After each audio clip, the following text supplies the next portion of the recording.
Greetings and welcome to As Far as the Eye. I'm KatherineOfSky. A huge thank you to Goblinz Studio for giving me a key to play this game, as well as sponsoring this video. So, a note on sponsorships. Before I accept a sponsorship, I always notify the developers that I need to be able to say anything I want about the game, positive or negative, just like any other video I do. And if they don't allow that, I don't accept the sponsorship. I want to be honest with you because you trust me to give you my opinion on the games that I play. So having said that, I have been looking forward to this game for quite some time. So this game is an interesting mix of roguelike, city builder, and reminds me of FTL in many ways. It's turn-based, single player, and it has a few different modes that you can play. We're going to start off with a campaign, but I also want to show you the other options that are here. We have these kind of like presets of different tribes that you can choose with different amounts of workers, which are called pupils, and they also have different traits and all kinds of things like this. And they start also in different biomes, as you can see. And also there's a custom game option, which is really cool because you can choose the biome you want to be in, and you can choose the amount of traits, how long the journey is, and all that kind of stuff. So, but we are going to do the campaign because there's kind of a nice funky story, and I think it will do a better job of introducing you to the game and the lore behind it. Because this game uses some really funky, interesting terms. So we're going to start on chapter 1 here.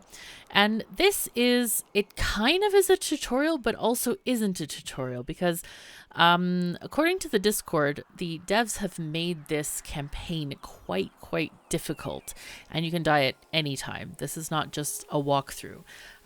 So it does teach you the game, but it's also the story, and it's also the it's quite difficult. So anyway, but we're gonna play as much as we can and see. Oh, pardon my kitten. My cat is just, yeah. Anyway, all right.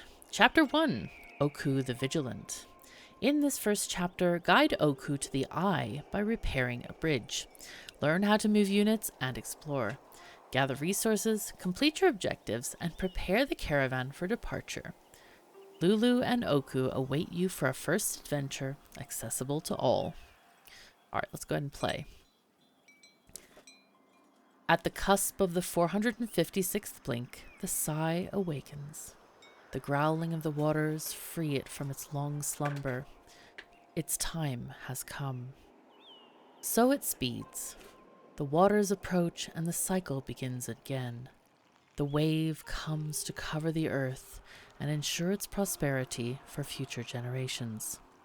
In the meantime, guided by the wind, the peoples of the land must take shelter. Pupils set off on their long journey to meet up at the Eye, their cylindrical sanctuary. Their cyclical sanctuary. Place of the great meeting. They will live together until their next separation at the end of the cycle. Here they will share their knowledge gained during the last 456 blinks. Later, the great tears will drain away, and it will be time to leave and start all over. Alright, so this game has some interesting terms. I'm not sure how I feel about that, actually. It's, I don't know if it's more confusing or if it's just, it's interesting.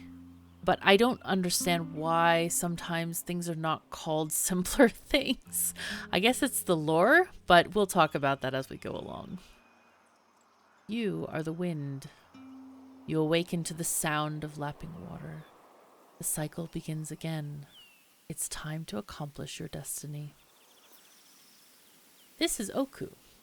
Oku is a pupil. Pupils are little curious beings that live in harmony with nature. They form tribes and settle in little villages. Alright, so we can use the mouse wheel button to kind of scroll around here, and you can see that it's fully 3D over here. And the pupils are basically workers. They can gather stuff, they can build stuff, and just generally do stuff on the map. Okay, so we can do the mouse wheel zoom, la-da-da-da-da. And this is our time scale. So this is a turn-based game that has a finite amount of turns wherever you are on the map. So this bar represents the time it will take for events in the waters to arrive in the stage. The wave is here. It comes closer to Oku each turn. Okay, so here we are on turn 0. Oku is here. In 30 turns, this land will be covered in water. You, the Sai, must save Oku. So here we can look at the map to find Oku's position in the world. Today, Oku is here. Oku lives very close to the eye and never has to go particularly far. So until the last blink, until the wave appears on the horizon, Oku inspects the area around the eye. Oku's mission is to repair every damaged path to help other pupils on the last stretch of their journey. Each cycle, Oku welcomes the new tribes. Oku is always there when no one has yet arrived, and always leaves when everyone else is already gone. And while waiting for their arrival, rubble must be cleared, rope bridges must be fixed, and trails must be blazed. Okay, so we are in this map right here, and our job is to get over here to the eye. And as your journey gets longer, it kind of goes to the left a bit, and you have more and more stations before, or more and more sort of campsites before you can get to the eye. So this is the eye. At the end of the cycle, this is the destination for all pupil tribes. For Oku, it is the next step. So you can click on this to find out how much stuff you need to get there. And that's one of the things about this game, is you need to collect resources in kind of it's kind of like a puzzly way, I guess. We'll see more about this as we go along. Between Oku's stage and the eye, there is a collapsed bridge that stops progress. It needs to be rebuilt using wood and ore. Collect these resources to help Oku make it to the eye. Close the map to go back to the current stage. Okay, so we go back to this thingy. So to repair the bridge, Oku went to collect some ore and already has 40 stored in the transport balloons. Now Oku needs to get the ore back to the tribe. Okay, so we're going to go and click him. And I don't know why it zoomed out there. That was weird. But we're going to just right-click this area and click Go To. All right, as far as the eye, actions take place at the end of the turn. To get Oku to move, click the next turn button, which is shaped like a moon. Yeah, and after each turn, the wave will get closer to your stage. So pupils spend movement points to move. These planes require 1 movement point. Oku has 3 and can easily cross them. Thank you. Get Oku to move to these planes using the right mouse click and end the turn to validate the action. The explorable zone, and this is important, is represented by gray hexagons. So, no, not there. No. I just want to go up. I don't want to zoom in. I'm using, let's see, A and D. Is it E? Okay, this has some really strange key bindings. Q is to go left. D is to go right. A is to turn. E is to turn. W is to move. W is to zoom in, and S is to move down. I need to look at these key bindings. They're absolutely dreadful. Here, can we look at these? Let's see, inputs. Coming soon. All right. Or is it under interface? Nope. It's probably going to be under inputs. But anyway, so just use the mouse to navigate. That's what I recommend for this. Okay.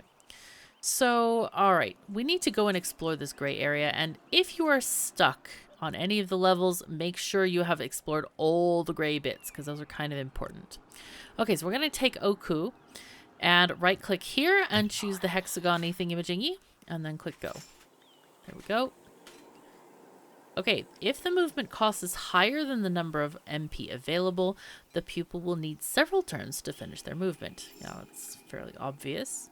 Some types of terrain are harder to cross than others, which makes sense. Mountains require 4 movement points. To cross a mountain, it will take Oku 2 turns. So this is a mountain. It's very nice. Has all these bridges pre-built, which is very handy for our Oku, but still climbing over them takes time. So we'll go ahead and select Oku and move Oku here. Pardon the kitten meows. Hello. Yes, my pet. Please refrain. It is not time for kitten playtime. Oku regains MP. Alright, end the turn. Aha! What did we find here? This is Lulu, the caravan. So let's look at Lulu real quick. Lulu is basically a giant yak or yek or something. And lots of tents around. This is kind of like our central home base. Lulu looks kind of friendly. I like that there are buildings built on top of her with little, I don't know, curtains and tent tops, stuff made out of colorful fabric. It's quite cool. All right, help Oku get there to drop off the 40 ore. So, over long distances, a pupil will always choose the shortest path. Well, that's not a very good explanation because we're right next to the caravan. So, go there, Oku. All right, Oku has brought 40 ore to the caravan. The 40 are now in the stockpile.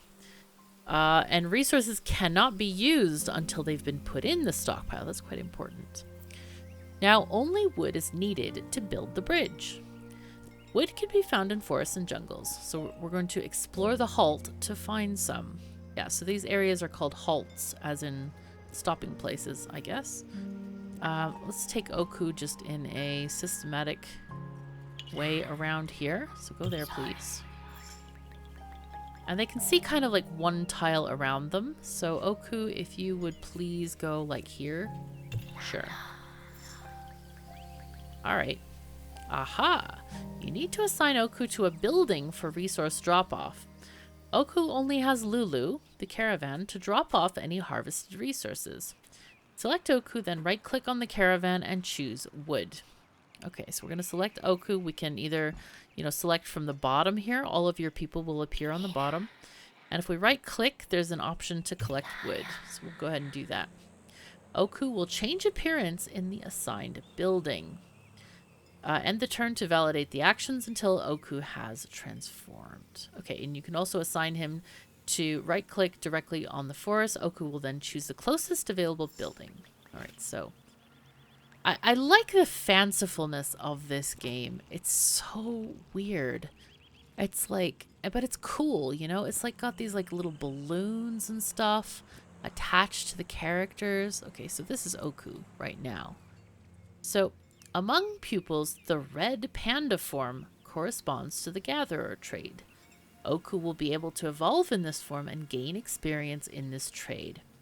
And when they gain experience, you can level them up, and there's like a wheel of all kinds of different skills that they can get, all kinds of different stuff. We'll get to that in the next section. So when a trait is assigned, a pupil goes about their job independently. Oku will go collect wood in the forest and drop it off at the caravan without further instruction. So this basically makes your pupils independent. You don't have to like micromanage them all the time. So he's going to go off and get some wood here. Oku is not a very experienced gatherer, and it will take 3 turns to collect wood. Let Oku work. End turns until Oku has finished. Okay, so here are his thingies over here. 2 moons to get more stuff. So there's 1 moon. Okay, and 0 wood for now. Okay, Oku has collected 40 wood, and we see that right here. Oku knows what to do and will bring the resources back to the stockpile without necessary instruction. As long as you don't give the pupil any other tasks, they will go and collect more resources by default. A pupil has 1 less movement point when carrying resources. So let Oku work and end the turn. Okay, so there's Oku leaping about. So complete the objective by bringing 80 wood to the stockpile. Here's a good note. Interrupting a pupil carrying resources will make the pupil drop them and lose them. This is very important to note. So don't interrupt your people when they're taking stuff to the stockpile. You can interrupt them later. There we are. Yeah, make sure they're not carrying anything valuable. Good. There you go. Oh no, a bolt of lightning struck this forest. I kind of wish there was like an animation for that. But anyway, and the wood is burning. If Oku stays here, they might get badly burned. If a pupil takes too much damage, they will be called back to the Sai and will disappear. Yeah, that's rough times. Fire can spread to adjacent forests, jungles, and buildings. Oku still needs wood. Fortunately, the nearby jungle wasn't hit by lightning. Assign Oku to harvest in this jungle by selecting him, and we basically do the same thing. We go and select the wood thingy-majingy, and Oku will then change. Now, one thing that I wish was different is when I click this, I expected to see a path going here and not the old path. So I'm hoping that that gets sorted, because like if I try to click it again, it says this pupil is already doing that, and yet there's lots of sighing going on over this direction. Look at that. Isn't that pretty though? Like all this like leaves falling down, and there's bird. Anyway, yeah, this is their path. So now Oku's going to change path and go there. The clouds gather very quickly and suddenly. The storm is brief but violent, leaving chaos behind. 3 bolts of lightning strike at random, inflicting 100 damage to structures and igniting forests and jungles. Whoa, okay, so here we got lightning going on. So we were notified ahead of time, I guess, of this. Okay, let's see. Nearby jungle, la-di-da-di-da, that's fine. Go. So Oku is now going to get wood from over there, which is nice. Still 1 turn to gather wood. Oopsies. Get back here. Go on, go on. Okay. And Oku bringing it back. This is so funny because like there's this. Now this is a silly thing. So I like the balloon and it's carrying wood, but why does Oku lose movement points if the balloon is carrying the wood? Tell me that. So, just joking. Anyway, hooray. All the necessary resources have been collected. Oku can immediately repair the bridge and move onward toward the eye. So we open the map again, and we click on our destination, which is the eye right over there. Okay. Now this is kind of an interesting mini game. I'm not sure how I feel about this, but I also didn't get that far. Or do any extensive work with this. Oku can take some of the stockpile to the eye by organizing it on Lulu's back. The resources taken along for the journey follow the tribe to the next stage. In this case, they will be useful for pupils to build their paradise in the eye. So we can collect any of these things. Note that you might have to click on something twice, like this one. Because, you know, 1 stack is 1 stack, and then, yeah, have to do the other ones, and then we can leave. Yes, we're ready to go. Well done. You helped Oku to the eye with a load of resources. Oku is safe. You must now guide other tribes here before the waves take them. Alright, so we're going to do chapter 2 then. Linked by destiny.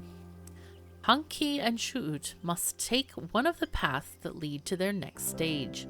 Can you help them get the necessary resources? Learn to choose a path according to the available resources and halt biomes. Construct buildings, tame rhinophyllos, and trade on the market. I love the name rhinophyllos, by the way. Manage harvest cycles and...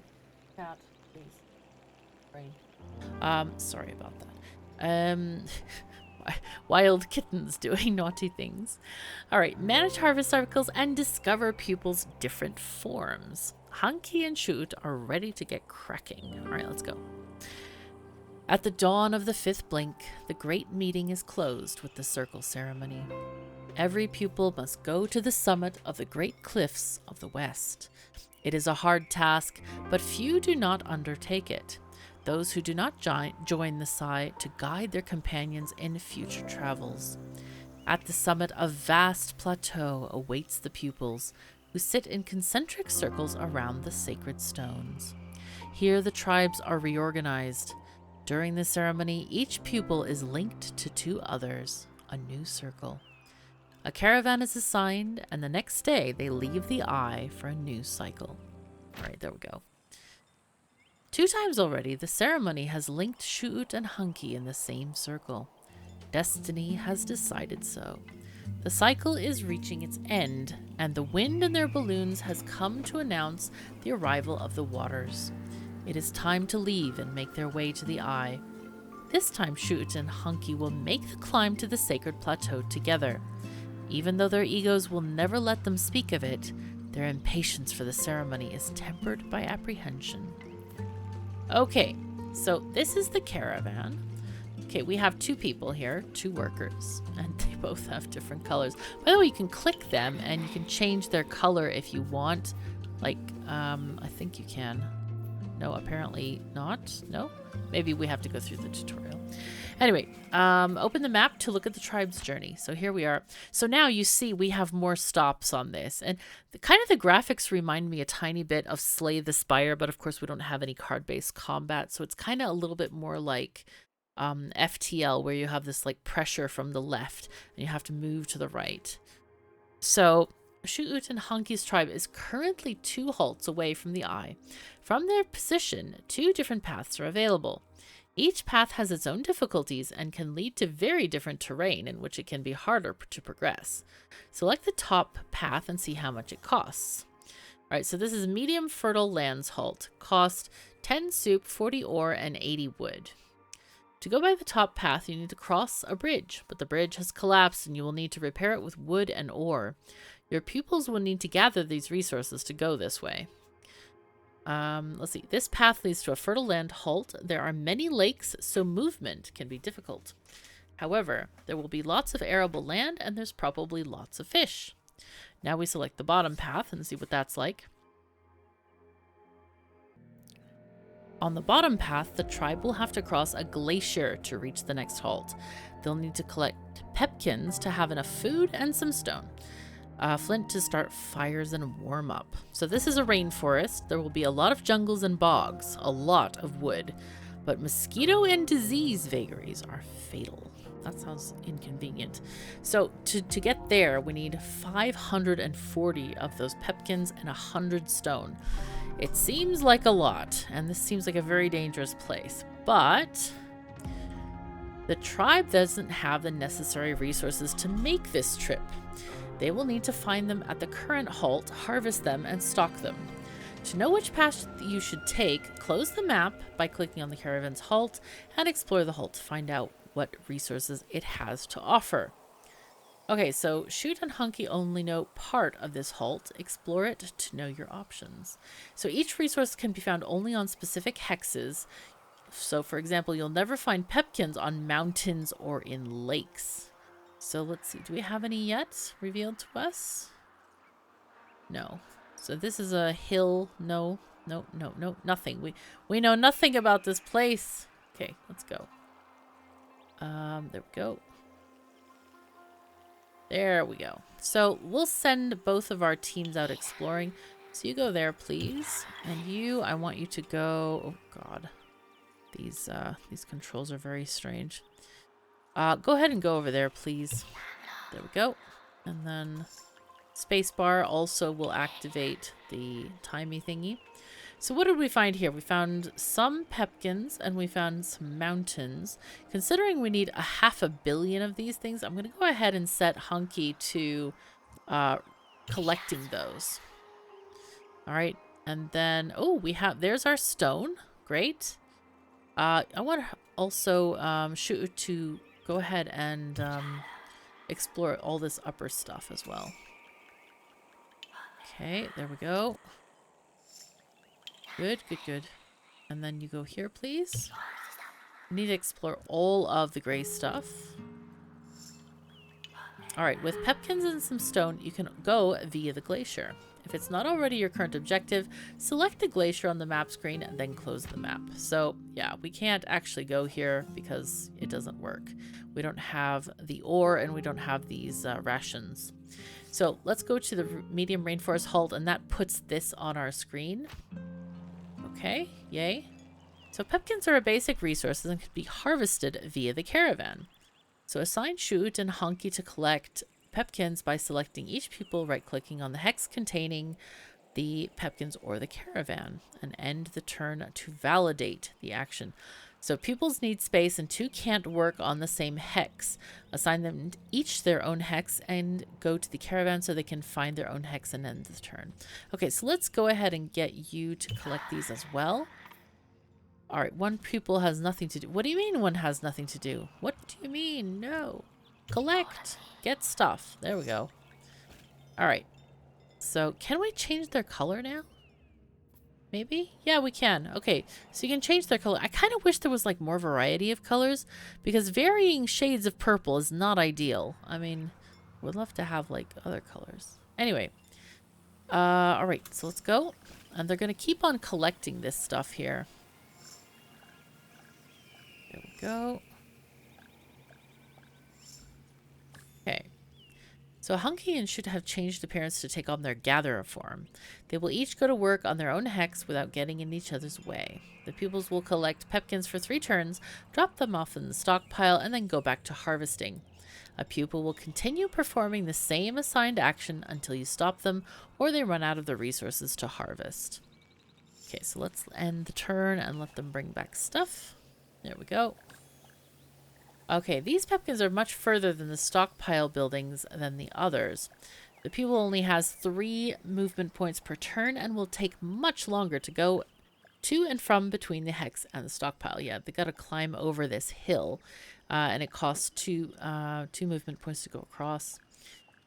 So it will take them many more turns to bring back the same amount as the other pupil. So using this hex is not particularly efficient for now. 1 pupil will be sufficient. Hunky can handle it. Meanwhile, Shoot will go and get some stone. So if a closer resource hex is freed up, a pupil will go towards the closer hex at the end of their harvest cycle. All right, so let's go ahead and tell Shoot to go and get this stone, I think. Okay. But we can't collect stone on its own. We actually need to build something called a quarry. Okay, building a permanent quarry requires 100 wood. Fortunately, Shoot and Hunky already have that much in the stockpile. So we're going to select this quarry. And there's also the possibility of building a traveling thing. But you can see it costs a lot more resources. However, if you build a mobile quarry, it says there in the tooltip, you can move them around, which is kind of cool. Now the tooltip is like, nope, not going to show itself. Okay, well, anyway. Is it there? Hello? Hello, tooltip? Oh, there it goes. Mobile buildings can be moved and transported when leaving for the next halt. So they kind of go with you. All right, but we'll build a permanent one since we don't have enough materials for a different kind. So we'll just put this over there. Buildings can only be built on planes. Be aware that any resources on a hex will be lost during construction. Place the quarry as close to the stone as possible so Shoot can gather quickly. Once the position has been indicated, Shoot will go and build the designated structure. Now this is important. You can cancel construction by clicking the destroy button. The used resources will be recuperated.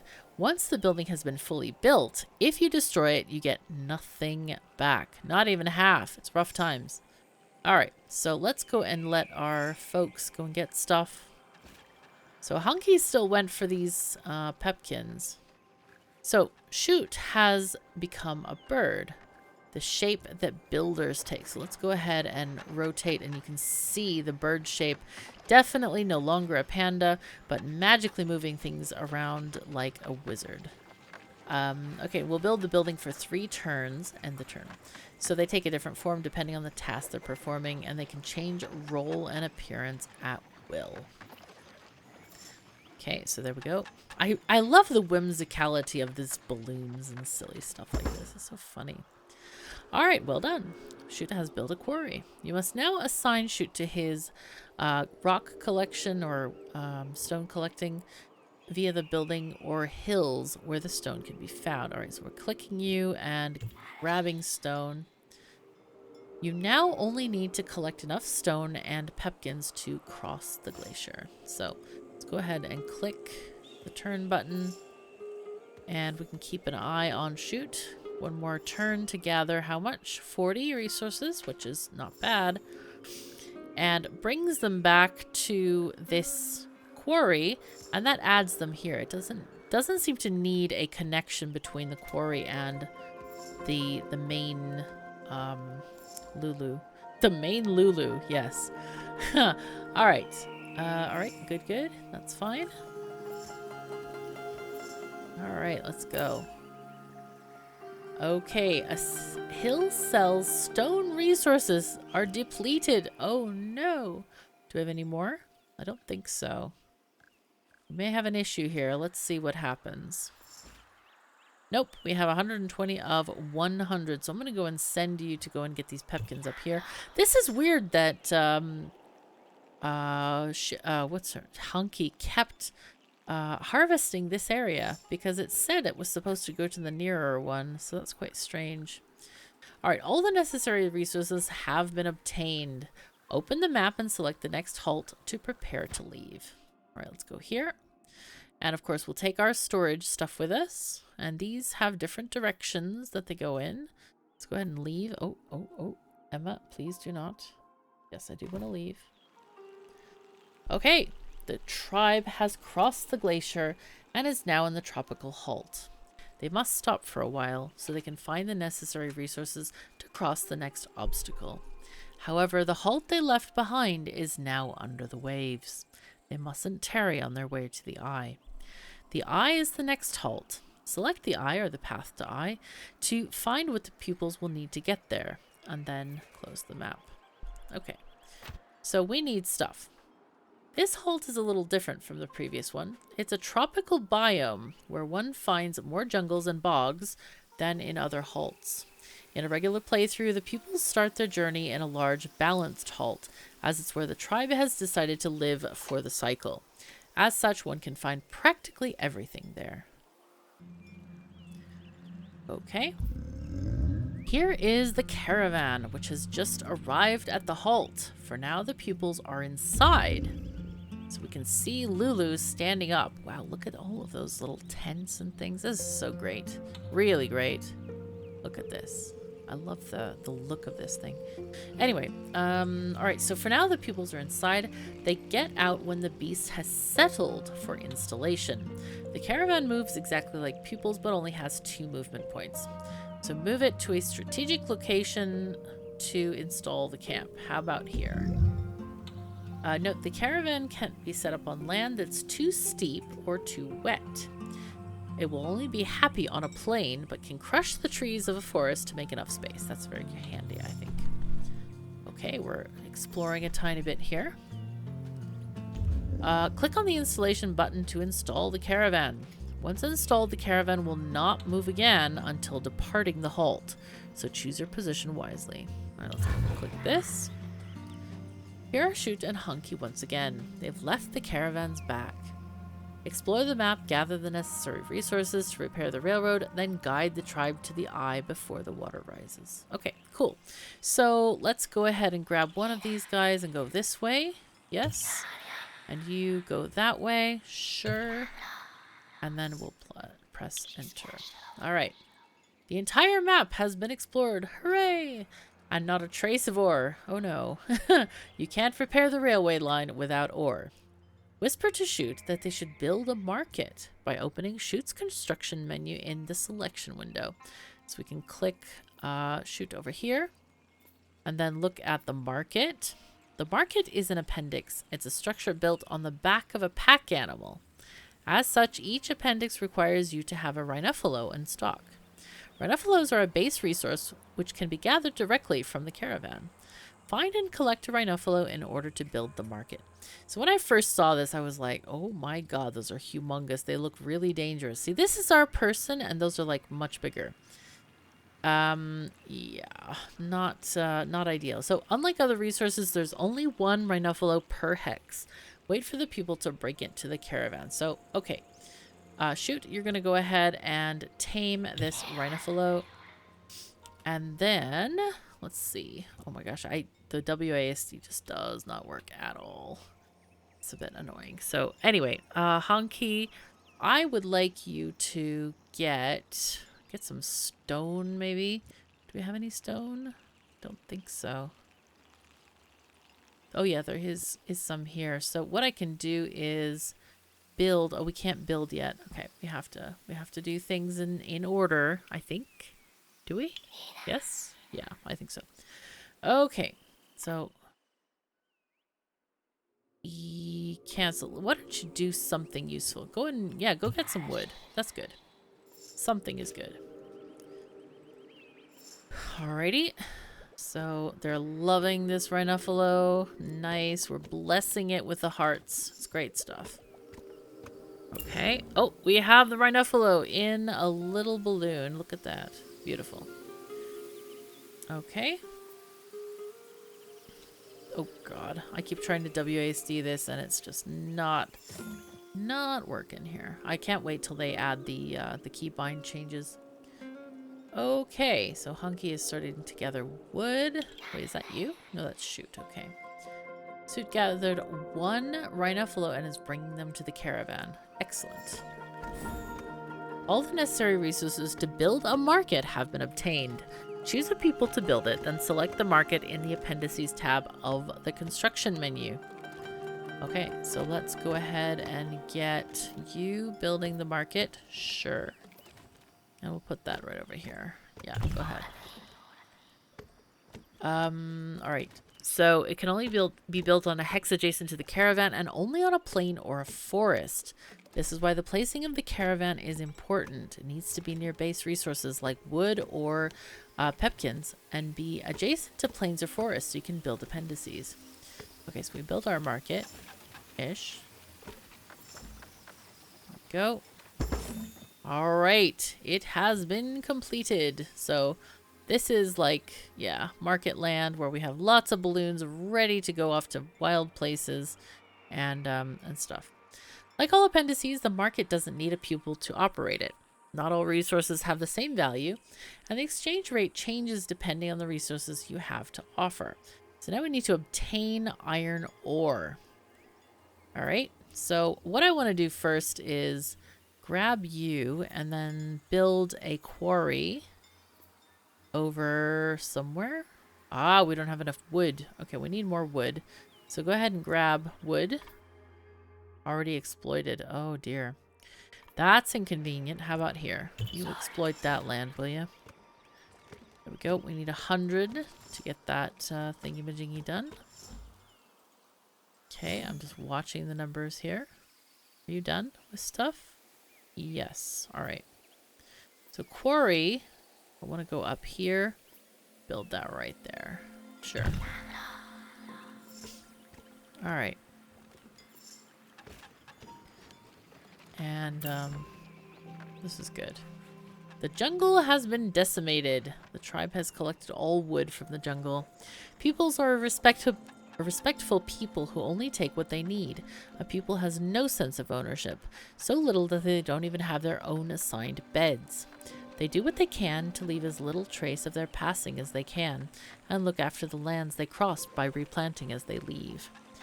Nature does not forgive easily and will punish a harmful tribe. I find this a bit interesting and kind of curious to see how that will happen.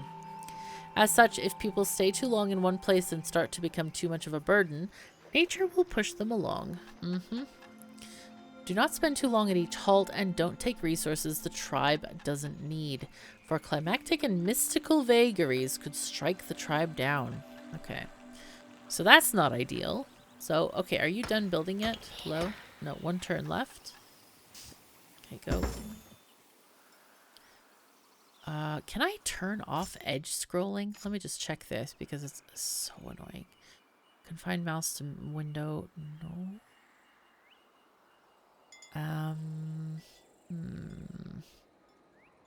Movement speed. Okay, maybe I'll make a suggestion that the... Let's see, screen resolution, vertical sync. I don't think I need VSync, but it's okay right now. Alright, I guess we don't have any option for that. But maybe I'll make the suggestion. I don't like edge scrolling in general. It's very annoying to me because, like, I want to go down and then it's just, you know, you hit it gently and it's like, oh no, the whole thing is moved. Alright, so let's take you and go and grab some of the stone we need here.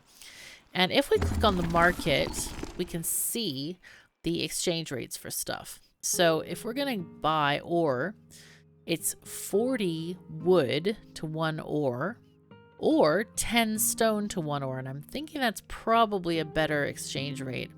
But ore to ore, it looks like it's 1 to 1. So anyway, it's interesting the values of these things. So good. We'll leave that for now.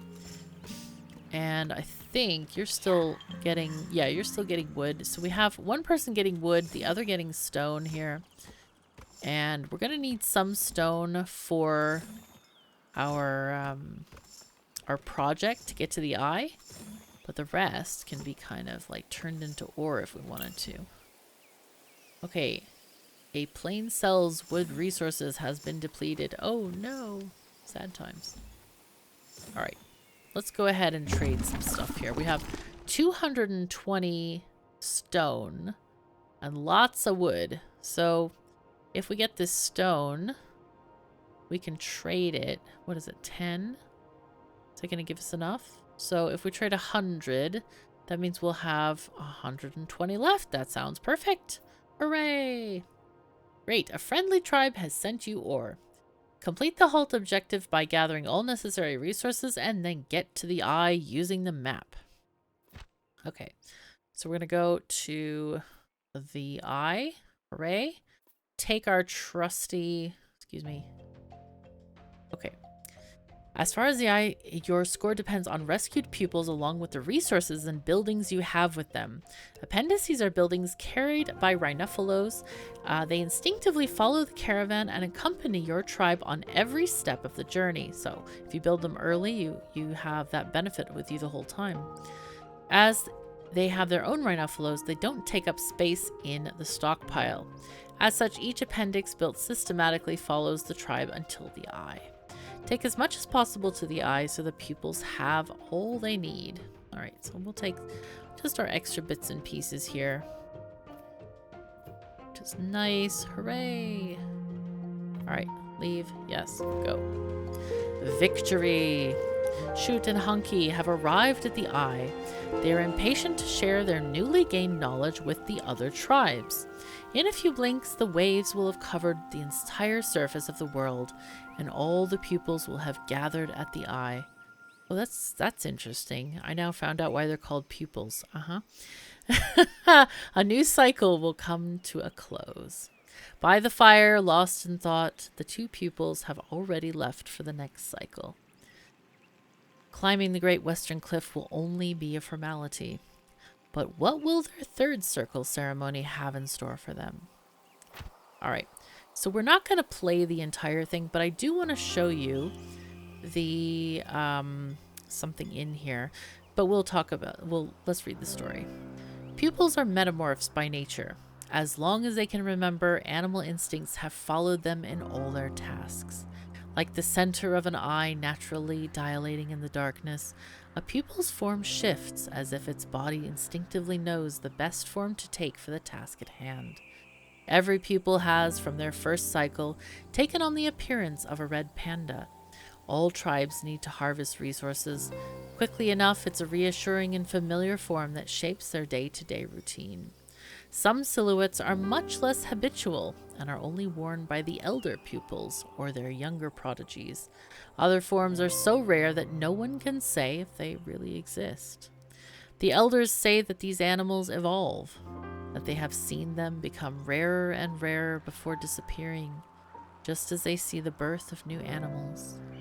Young pupils often speak by the fireside of shapes with the long horns as complex as an oak in winter. They also mention web-footed batrachians able to breathe underwater. With shadow puppetry, they amuse themselves by showing off the shapes that fill their dreams. Alright, Crack has always been a teller of campfire legends. At each meet, the elders see Crack dancing around them, catching every last crumb of each story. Crack wants to become an engineer. Whenever the opportunity presents itself, Crack builds and builds. The status of expert is only achievable with experience. For now, despite having built a great many structures, Crack is still only a little bird. The little bird dreams of the day when it can become a toucan with a majestic beak. Scion, the other pupil of Crack's circle, has the same aspirations in another domain, to become an expert in fruit harvesting and learn the famous candied fruit recipe from the elders. This recipe lets the maker sublimate the fruits into something much more nourishing. This is a circle filled with hope and ambition. So we're going to click the map to see their journey. But I would really like to... Oh, okay, we're going to choose the halt. Okay, fine, we'll do the thing. Choose the halt or the next path. Okay, close the map to start. But I think we can go ahead and look at this thing. I wish we could remove this, but this is the circle of different skills that our people can like level up as they gain experience doing different tasks. They can start to do things. So Crack is a builder. And so he has +2 movement points when going to construct a building. They repair twice as fast. They +25 HP to the buildings built by this pupil. And then there are other ones that are minus 50% to repair cost, -2 turns to build a permanent building. And there are various bonuses for all of these professions. We have Gatherer, this profession, which is, I think it's Scion has Gatherer. Yeah, +5 thingamajiggies per harvest cycle. +15, I think those are like XP or knowledge per harvest cycle, and then -1 food consumed per turn. And each of these things has, extended abilities. We have woodcutter speciality, fruit gatherer speciality. Here we have herbalist, and moving on to being a druid. Let's see, we've got stone gathering, stone cutter, and miner. There's so many different things in this game that is just like kind of crazy to see how deep this game is getting. So, but anyway, I did want to show you that because it's kind of cool.